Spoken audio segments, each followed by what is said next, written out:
पर्यटनप्रेमी मंडळींना म्हणजे खास करून ज्यांना भारत सोडून भारताच्या बाहेर जगभ्रमंती करत 7ही खंडांना भेट द्यायची असेल किंवा एक आपल्या ड्रीम डेस्टिनेशनला सुद्धा जायचं असेल, अशा सगळ्या लोकांसाठी जर कुठलं सर्वात महत्त्वाचं डॉक्युमेंट असेल आणि जे गेली 2 वर्ष आपण वापरलेलं नाहीये किंवा जास्त वापरलेलं नाहीये, तर ते म्हणजे पासपोर्ट. आणि पासपोर्ट आणि त्यावर लागणारा तो विजा म्हणजे जो स्टॅम्प असतो एक विजाचा, की ज्याने आपण परदेश प्रवास करू शकतो, असा तो विजा. सो नक्की पासपोर्ट आणि विजा म्हणजे काय? आणि आपल्याला कितीही आपल्या घरातली लहान मुलं आवडत असली, तरी नक्की त्यांच्या हातात कधी पासपोर्ट का देऊ नये, हे सगळं सांगायला आणि आपल्याशी गप्पा मारायला आज आपल्या ऑफिसमधली अश्विनी जोगदंड आपल्याबरोबर आहे. नमस्कार अश्विनी. नमस्कार सुनीला मॅम. हो. सो मंडळी नेहमीप्रमाणेच आपण ऐकत आहात वीणा वर्ल्डचा ट्रॅव्हल कट्टा आणि मी आहे तुमची होस्ट सुनीला पाटील. अश्विनीने आपल्या सेल्स पासून ते विजा टीम पासून म्हणजे जे फोनवर आता सेल्स होतायत, सो थोडासा रोल तिचा नेहमीच बदलत गेलाय. पण अतिशय मोठ्या टीम्स सुद्धा तिने मॅनेज केल्यात आणि आता परत ती जे फोनवरून सेल्स होतायत या टीम्स बरोबर काम करते. पण विजा आणि पासपोर्ट हे तिचं रोजचं काम होतं. सो अश्विनी, सर्वात आधी तर आम्हाला सांग, पासपोर्ट म्हणजे नक्की काय? एकदम महत्वाचा आणि खरंच छान प्रश्न विचारलात. लोकांच्या मनात हा प्रश्न नेहमी येतो, की पासपोर्ट म्हणजे नेमकं काय? तर पासपोर्ट म्हणजे हे एक असं डॉक्युमेंट आहे, जे आपलं गव्हर्नमेंट ऑफ इंडिया इश्यू करतं, ज्याला आपण मराठीत पारपत्र असं म्हणतो. त्या पासपोर्ट शिवाय आपण भारताबाहेर पाऊल ठेवण्याचं स्वप्नच मुळात बघू शकत नाही. सो ज्यांना सगळ्यांना भारताबाहेर जाऊन वेगवेगळे देश बघायचे आहेत, त्यांच्यासाठी सगळ्यात महत्वाचं डॉक्युमेंट आहे तो म्हणजे हा पासपोर्ट. थोडंसं आपल्या भारतात जे वेगवेगळ्या प्रकारचे पासपोर्ट आहेत त्याविषयी मी सांगेन. बरं. आपल्याकडे भारतात 3 प्रकारचे पासपोर्ट इश्यू केले जातात. हं. एक असतो ऑफिशियल पासपोर्ट, एक असतो डिप्लोमॅटिक पासपोर्ट आणि जो तुम्हा सगळ्यांकडे असतो तो असतो रेग्युलर पासपोर्ट. जो तुम्ही बघितला असेल नेव्ही ब्लू कलरचा डार्क असं ज्याला फ्रंट पेज असतं. सो तो आपला रेग्युलर पासपोर्ट जो सगळ्यात महत्वाचा आहे आणि आम्हाला सगळ्यांनाच भारताबाहेर भ्रमंती करण्यासाठी त्याची गरज भासणारच आहे. बरोबर अश्विनी, आणि मला वाटतं आजचा एपिसोड ऐकून ना सगळे जाऊन आधी आपला पासपोर्ट नक्की कुठे ठेवलाय घरात हे शोधणार आहेत. कारण 2 वर्ष न वापरलेली वस्तू जेव्हा वापरायची वेळ येईल त्यावेळी ती नक्की सापडेल की नाही, ती चांगल्या कंडिशन मध्ये तर ठेवायलाच हवीत, कारण त्याशिवाय तर आपल्याला प्रवास करताच येत नाही. पण अश्विनी, गंमत आहे ना, पासपोर्ट हे जरी आजचं आपल्याला वाटलं, म्हणजे आता गव्हर्नमेंट ते इश्यू करतंय, ह्याची हिस्ट्री खूप आधीपासून सुरू आहे. म्हणजे इतिहासात जर पाहिलं तर चक्क 450 BC मध्ये, म्हणजे 450 BC मध्ये सुद्धा पर्शियामधला एक राजा होता आणि त्याच्या राज्यातला नेहेमिया या माणसाचा एक व्यक्ती प्रवास करू इच्छित होता. तेव्हा या राजानी, म्हणजे जुडिया या राज्यात जायला त्याला एक पत्र लिहून दिलं आणि त्याच्या सेफ ट्रॅव्हलसाठी ते पत्र लिहिलं, की जे गव्हर्नर्स या नदीच्या पलीकडे आहेत, कारण तेव्हा काय विमान नव्हती, काहीच नव्हतं, कळत नव्हतं. सो त्याला वेळ लागणार होता. तर बाबा, तुम्ही त्याला या गव्हर्नर्स जे आहेत या नदी पलीकडे, त्यांनी त्याचं सुखरूप देखभाल करून त्याला परत पाठवावं, अशा अर्थाचं पहिलं पत्र गेलं आणि कदाचित त्यातच काहीतरी तेव्हापासूनच पासपोर्ट सुरू झाला. भारताचं म्हणावं तर त्याच्यानंतरचं जे आढळलेलं जगातलंच, इनफॅक्ट भारताचंच नाही, तर ते म्हणजे 3rd century BC. 3rd century BC मध्ये अर्थशास्त्रात सुद्धा अशा प्रकारचे काही डॉक्युमेंट्स देणं ह्याचा उल्लेख आहे. म्हणजे माशा म्हणायचे, ते एक माशा लागायचा जो की तेव्हाची करन्सी होती असं म्हणता येईल थोडक्यात. आणि त्या एका माशावर कोण या राज्यातनं बाहेर निघू शकेल किंवा आत येऊ शकेल, यासाठी एक प्रकारचं एंट्री एक्झिट पासेस दिले जायचे. सो तेही म्हणता येईल की एका प्रकारचं पासपोर्टच होतं.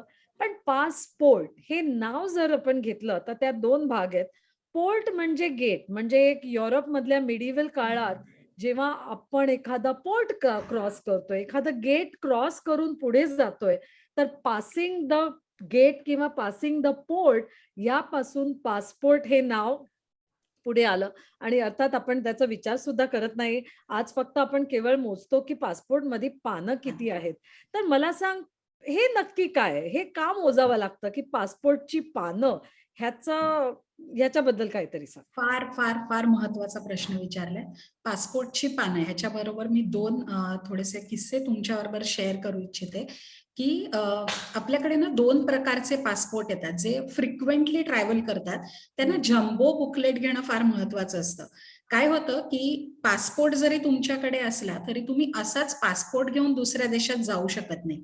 त्याकरता येतो तो म्हणजे व्हिसा. म्हणजे समजा तुम्हाला लंडनला जायचंय, तर तुम्हाला त्याच्यासाठी आधी UK कॉन्सुलेटमध्ये व्हिसा अप्लाय करावा लागतो आणि तो व्हिसा तुमच्या पासपोर्टवरती स्टॅम्प होतो.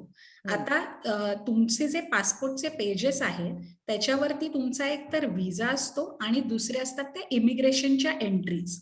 सो जे फ्रिक्वेंटली ट्रॅव्हल करतात त्यांचा पासपोर्ट, जसे आमचे टूर मॅनेजर्स आहेत, ते सतत ट्रॅव्हल करत असतात इंटरनॅशनल.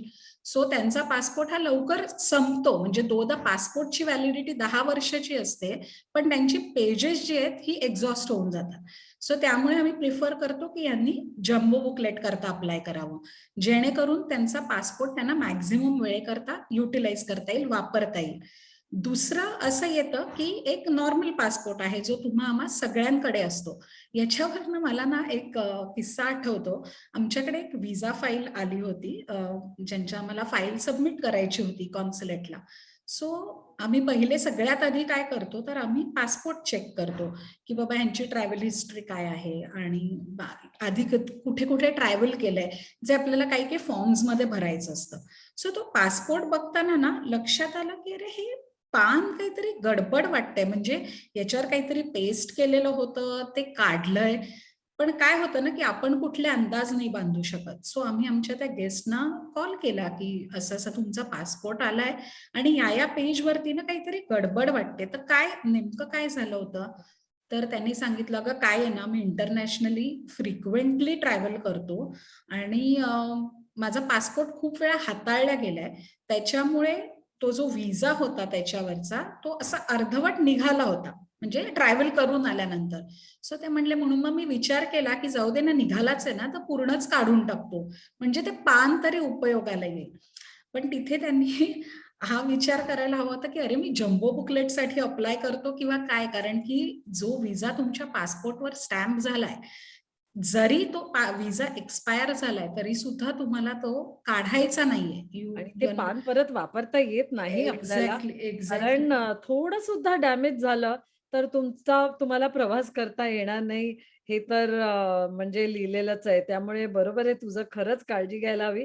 आणि एखादा मला वाटतं व्हिसासाठी आपण अप्लाय करतो, तेव्हा सुद्धा पानं ती नक्की आहेत ना? कारण जेवढे व्हिसा लागणार आहेत, ते सुद्धा आपल्याला मोजावे लागतात ना? Correct, correct. साधारण आता आपण एक घेऊया, की सिंगापूर, थायलंड, मलेशिया अशी 3 कंट्रीजची टूर जर आपण घेतोय, तर तिथे प्रत्येक कंट्री करता आपल्याला 2-2 पेजेस, अर्थात आता तर सिंगापूरचा ई-व्हिसा झालाय, त्याविषयी मी बोलेनच नंतर, किंवा मलेशियाचा ई-व्हिसा झालेला आहे. पण जेव्हा हे स्टिकर व्हिसाज यायचे, त्यावेळेस आम्हाला खास करून या गोष्टीची काळजी घ्यायला लागायची, की प्रत्येक कंट्री करता कमीत कमी 2 पानं तरी आहेत की नाही. कारण एका पेजवरती तुमचा व्हिसा स्टिकर होणार आहे आणि दुसऱ्या पेज तुम्हाला इमिग्रेशन करता लागणार आहे.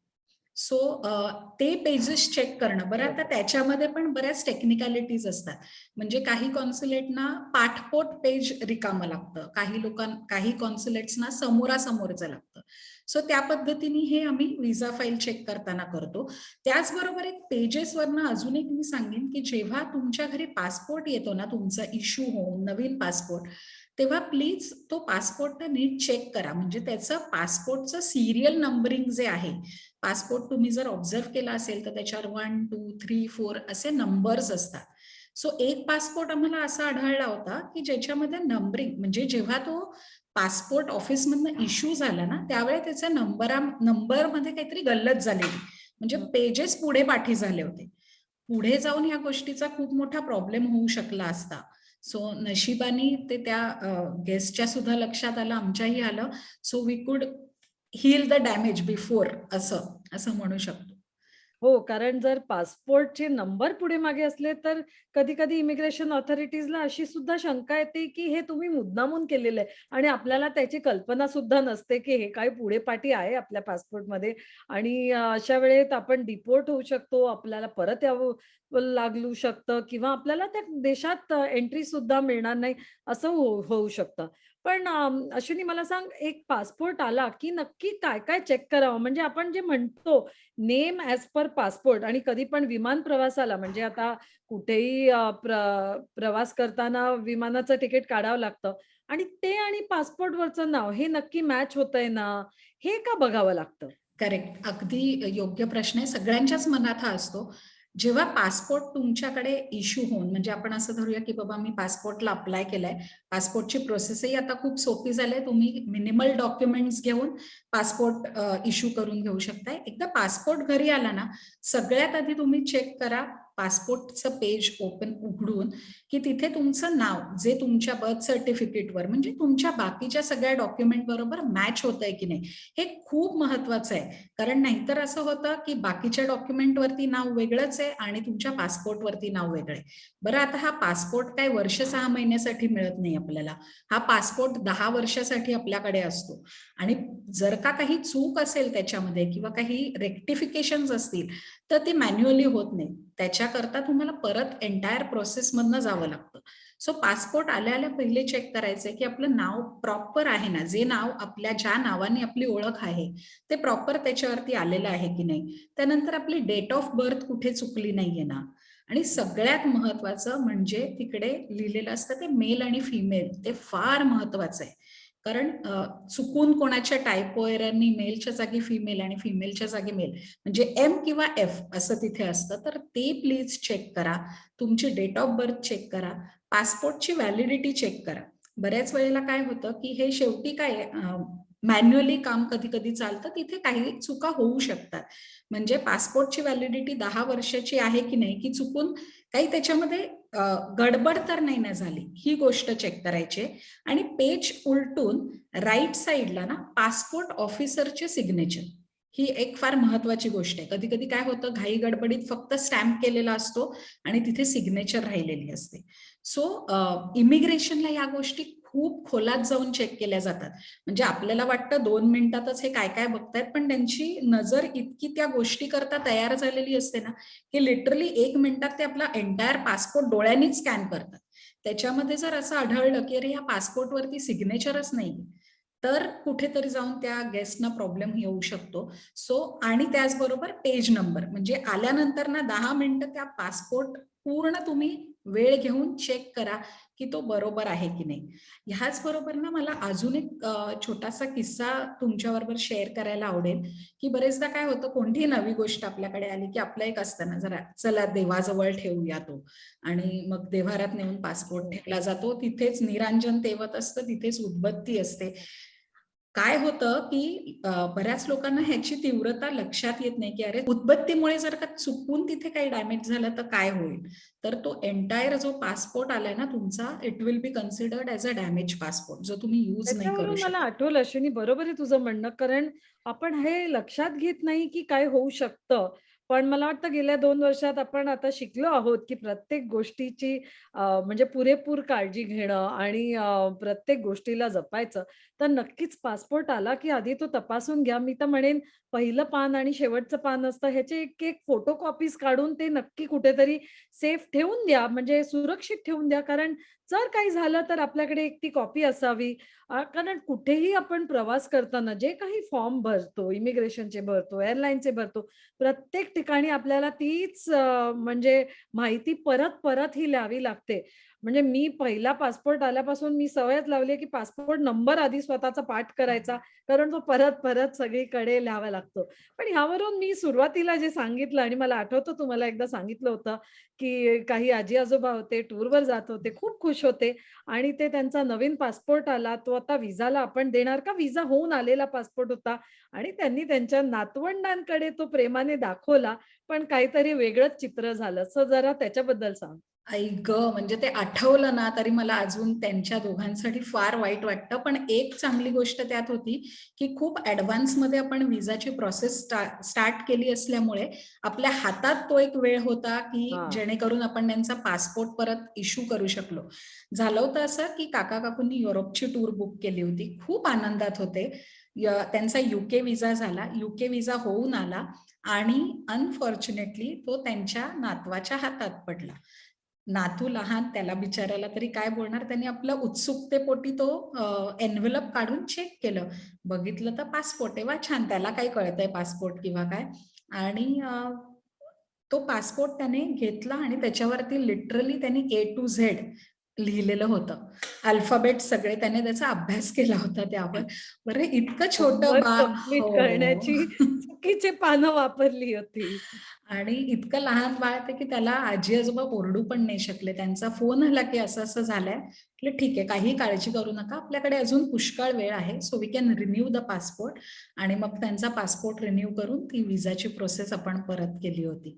सो खरंच म्हणजे ते आठवलं ना तरी अजून मला त्या काटा येतो काका-काकूंचा अंगावर अगदी, अश्विनी, अगदी. कारण कधी-कधी लक्षात येत नाही. मला माहिती आहे तू नेहमी म्हणते, की खूप काळजी करू नये, पण काळजी नक्कीच घ्यावी. तर मला सांग, असे जे अनेक वर्ष तू पासपोर्ट आणि व्हिसा सांभाळलेत, ह्यात तुला काही वेगवेगळ्या प्रकारचे पासपोर्ट आलेले दिसले का? की जेणेकरून पुढे जाणाऱ्या मंडळींना नक्कीच लक्षात राहील, की या गोष्टींची काळजी घ्यावी, असं काही तुला सांगता येईल का? अगदी, अगदी, अगदी. आता ह्याच्यामध्ये ना जसं तुम्ही मगाशी म्हणलात, की खूप काळजी घेणारेही लोकं असतात आणि अगदीच काळजी न घेणारे. पण आपण ना थोडं त्यांच्यामधलं असलं पाहिजे, की काळजी पण घ्यायची, पण अति प्रिकॉशन पण नको. ह्याच्यात असं झालं होतं, की आमच्याकडे गेस्ट फाईल घेऊन आले. एकदम सिस्टमॅटिक काका म्हणजे एकदम सिस्टमॅटिक. त्यांनी चेकलिस्ट इतकी छान फॉलो केली होती डॉक्युमेंट्सची. कारण प्रत्येक कंट्रीप्रमाणे त्यांची चेकलिस्ट असते. ती जर चेकलिस्ट आपण फॉलो केली ना, तर व्हिसा प्रोसेस पण सुरळीत होते. त्या काकाने इतकी अप्रतिम ती फाईल रेडी करून आणली होती, की म्हटलं, "अरे वाह! म्हणजे ह्याच्यात काहीच म्हणजे हं. आमचे पार्ट जो काही आम्हाला करायचा आहे, तो करायचा आहे. पण कुठलं त्यांच्याकडनं डॉक्युमेंट राहिलंय असं अजिबात झालं नव्हतं. सगळे प्रॉपर त्यांनी फाईल लावून आणली होती. काकांची, काकूंची दोघांची वेगवेगळी प्रॉपर फाईल. फोटो त्यांनी दिले, कारण फोटो स्पेसिफिकेशन्स असतात त्याप्रमाणे आणि म्हटलं, "आता पासपोर्ट द्या तुमचा."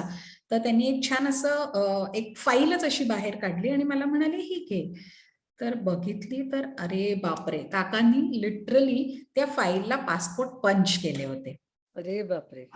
तर पंच केलंय म्हणजे त्या पासपोर्टवाला कोण आपण म्हणतो ना, छोटा जरी ओरखाडा आला ना, तरी तो पासपोर्ट हा लगेच डॅमेज म्हणून कन्सिडर होतो आणि आपल्याला त्याच्यावर ट्रॅव्हल नाही करता येत. आणि नेमकं हेच झालं. परत ह्या पर्टिक्युलर काकांच्या बाबतीत त्यांनी खूप लवकर तयारी केली होती. त्यामुळे परत आम्ही त्यांचा पासपोर्ट रिन्यू आणि ह्या सगळ्या गोष्टी. पण थोडं नाही म्हटलं तरी पासपोर्ट पण मला मिळेपर्यंत हे हे ऐकून अश्विनी एक असा प्रश्न पडतो, की नक्की पासपोर्ट ठेवावा कुठे? कारण आता त्यांनी तो इतर डॉक्युमेंट्स बरोबर पंच करून फाईल केला. म्हणजे आपण म्हणतो ना, की सगळे महत्त्वाचे डॉक्युमेंट्स आपण फाईल करूया. ते त्यांनी प्रत्यक्षात केलं, पण तसं करू नये. नक्कीच पासपोर्ट बरोबर. पंच करू नये. पण हा ठेवावा कुठे? कारण असंही झालंय ना, की कोणीतरी तो एकदम सुरक्षित ठेवायला सेफमध्ये ठेवला आणि त्याचा सुद्धा प्रॉब्लेम झाला. अगदी बरोबर आहे. ह्याच्यामध्ये असं झालं होतं, की एक काका आमच्याकडे बुकिंग करून गेले मॉरिशससाठी. आता मॉरिशस तुम्हाला माहिती असेल तर बॅक भरो निकल पडो डेस्टिनेशन आहे. म्हणजे काय तर याला ऑन अरायव्हल व्हिसा असतो. सो तुम्हाला आधी कोणताही व्हिसा करायची गरज नसते. सो या बॅक भरो निकल पडोच्या टूर करता बुकिंग केलं. बुकिंग करताना आपल्याला इंडियाची टूर असो अथवा इंटरनॅशनल टूर असो, आपल्याला गव्हर्नमेंट अप्रूव्ड डॉक्युमेंट्स ही चेक करावी लागतात while uploading the form. So इंडियासाठी ते आधार कार्ड लोकं घेऊन येतात आणि इंटरनॅशनलसाठी बुकिंग अपडेट करताना पासपोर्ट हा मॅन्डेटरी असतो. जेणेकरून तो आमच्याकडनं सुद्धा चेक होतो आणि त्याप्रमाणे आपल्याला पुढची सगळी तिकिटिंग्ज आणि प्रोसेस करायची असतात. सो ते घेऊन आले, पासपोर्ट आणला घरी ऑफिसमध्ये आणला त्यांनी. त्याप्रमाणे दोघांचंही बुकिंग आपण अपडेट केलं. त्यानंतर घरी जाता-जाता काय त्यांना वाटलं कुणास ठाऊक, ते पासपोर्ट घेऊन थेट गेले बँकेत आणि त्यांनी बँकेत लॉकरमध्ये पासपोर्ट ठेवला.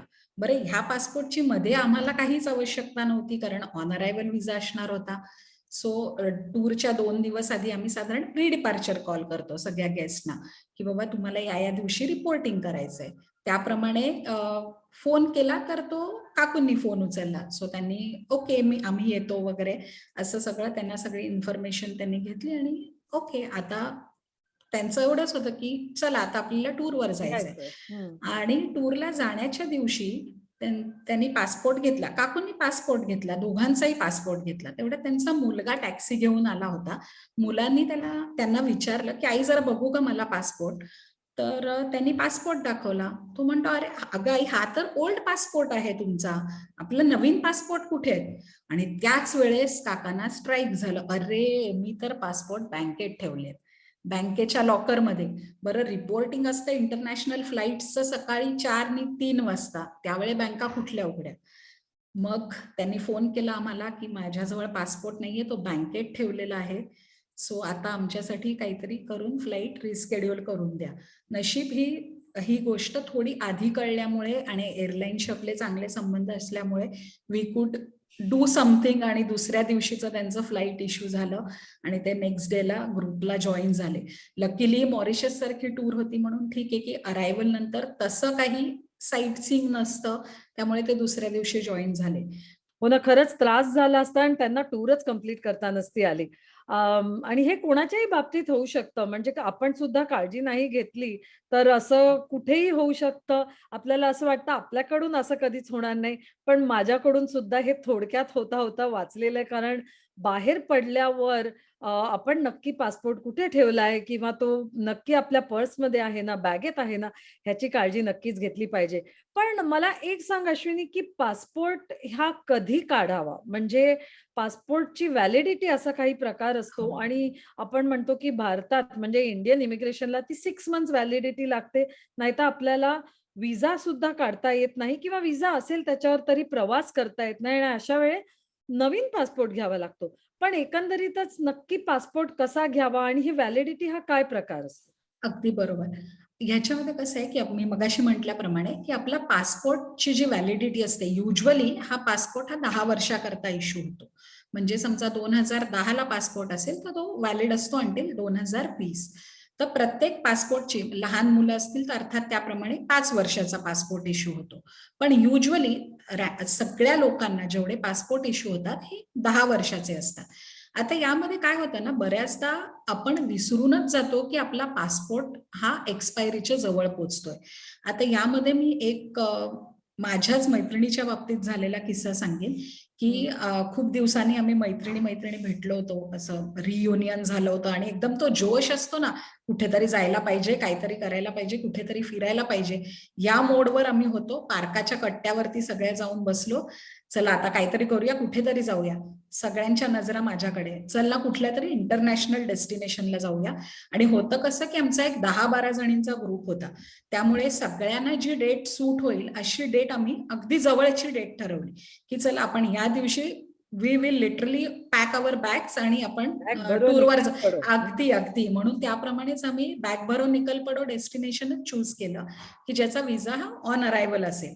म्हणजे आपल्याला जास्त इकडनं काही विजा करायचा आहे की त्याकरता तेवढा टाइम स्पॅन ठेवायचा आहे, ही कोणतीच गोष्ट नव्हती. सो एक माझी मैत्रीण ती खूप एन्थुझियास्टिक आहे. म्हणजे ती प्रचंड बोलत होती की चला आपण आता, त्यांनी ट्विनिंगचं खूप फॅड आहे ना, तर हो. तिचं असं होतं की आपण ना एक मस्तपैकी थीम ठरवूया आणि आपण असे टी शर्ट्स बनवूया, हे करूया ते करूया. आणि खूप आमची डिस्कशन झाली, सगळं फायनल झालं आणि अचानक तिला काहीतरी चमकल्यासारखी ती एकदम अशी स्तब्ध झाली.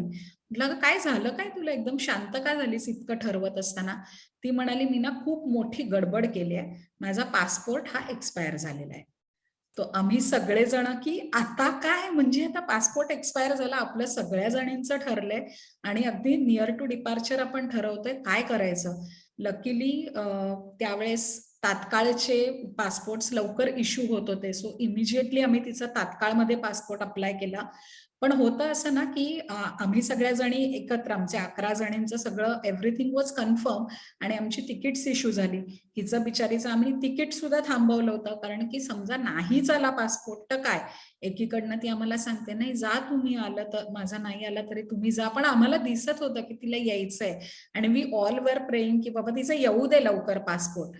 लकीली तिचा पासपोर्ट तिसऱ्या दिवशी, म्हणजे आता तुम्ही बघाल तर तात्काळमध्ये अप्लाय केल्यामुळे तिचा पासपोर्ट तिसऱ्या दिवशी आला आणि आम्ही अक्षरशः सुटकेचा निश्वास टाकला. पण तोपर्यंत इकडे एअर तिकीटची कॉस्ट वाढली होती.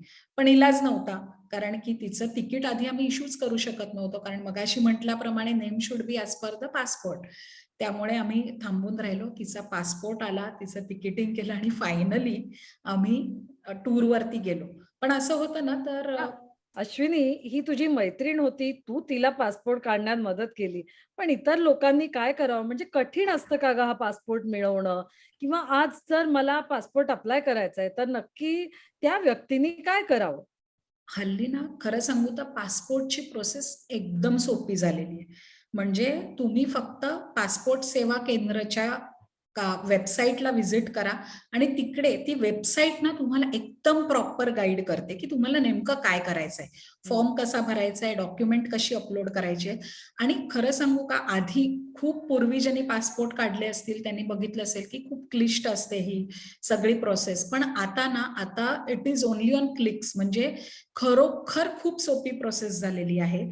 ज्या दिवशी तुमची अपॉइंटमेंट असते, तुमच्याशिवाय दुसऱ्या कोणालाच तिथे एंट्री अलाउड नसते.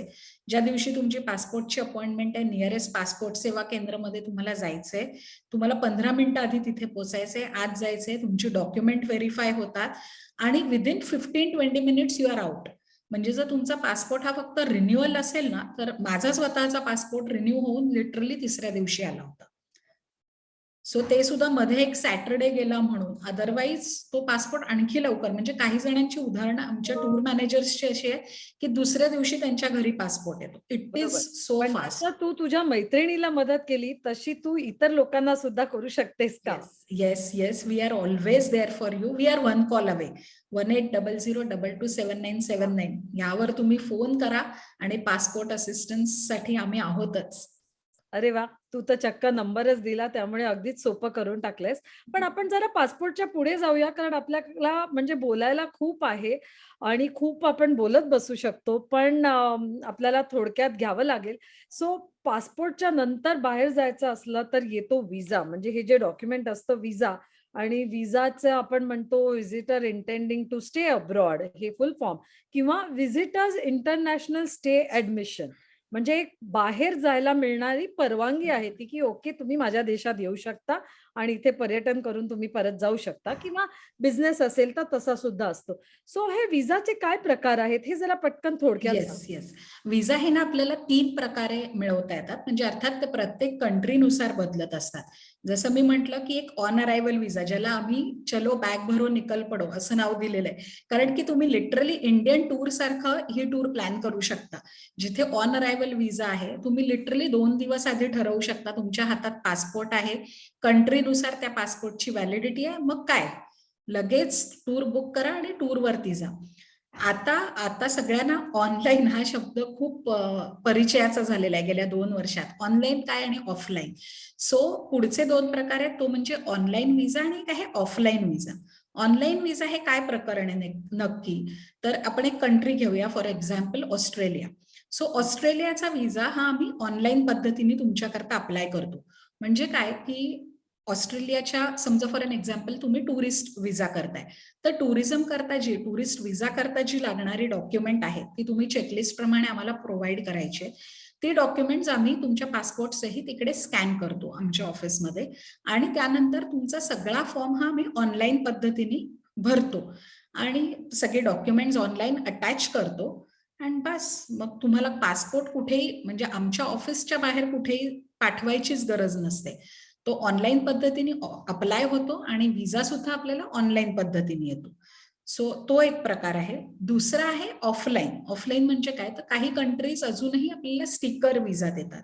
म्हणजे तुम्ही दिलेली डॉक्युमेंट घेऊन आम्ही त्या रिस्पेक्टिव्ह कॉन्सुलेट्सना जाऊन तुमची फाईल सबमिट करतो आणि मग तिथे आम्हाला ज्या काही त्यांच्या प्रोसेसिंग डेज असतील त्यानुसार आम्हाला एक कलेक्शनची एक डेट दिली जाते आणि त्याप्रमाणे आम्ही जाऊन तो तुमचा पासपोर्ट परत कलेक्ट करत असतो.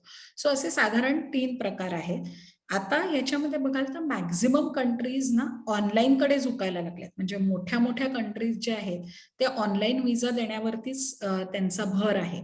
याच्यामध्ये काय होतं, प्रोसेस पण फास्ट होते आणि ओव्हरऑलच सगळ्यांच्या दृष्टीने तो फार, जसं मगाशी म्हटलं त्याप्रमाणे, कुठलाही स्टिकर लावलेला व्हिसा काढायची गरज पडत नाही, कारण तुमची पासपोर्ट मधली pages as it is save होतात, because you are with E visa, जो इलेक्ट्रॉनिक व्हिसा असतो, ज्याची कॉपी आपण कॅरी करत असतो. हो ना अश्विनी.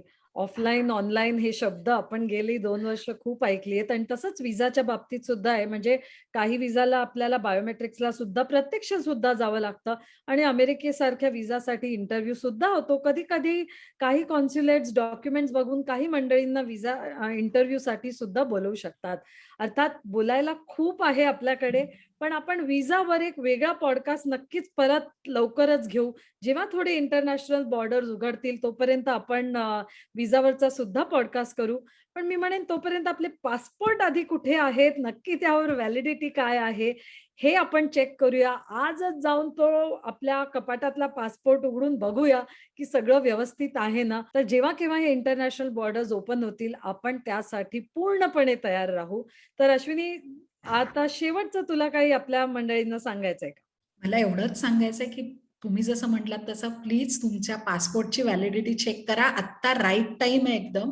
तुमचा पासपोर्ट रिइश्यू करायचा असेल किंवा पासपोर्ट नसेल, तर नवीन पासपोर्ट काढण्याची ही अगदी योग्य वेळ आहे. सो प्लीज तुम्ही तुमचे पासपोर्ट काढून सज्ज राहा, जेणेकरून जेव्हा इंटरनॅशनल टूर्स परत सुरू होतील, तेव्हा जे बेसिक आणि सगळ्यात महत्वाचं डॉक्युमेंट आहे पासपोर्ट, ते घेऊन तुम्ही रेडी असाल. सो चलो बॅग भरो, निकल पडो. थँक अश्विनी. धन्यवाद. आणि मला ना जे व्हिडिओवर बघतायत त्यांना तुझ्या बॅकग्राऊंडवरचा आपल्या ऑफिसमधला मॅप दिसत असेल, तो बघून मला स्वतःलाच माझी एक ट्रॅव्हल बकेट लिस्ट करावीशी वाटते. कारण डिसेंबरचा महिना आहे, म्हणजे हे वर्ष संपतंय, नवीन वर्ष येतंय आणि नवीन वर्षाबरोबर अनेक नवीन संधी मिळणार आहेत आपल्याला प्रवास करण्याच्या. तर चला आपली बकेट लिस्ट बनवायच्या मागे लागूया, की नक्की कुठे-कुठे आणि कुठल्या-कुठल्या देशांना आपल्याला भेट द्यायची आहे. आणि जरूरच आपण लवकर भेटू. Thank you and bye bye.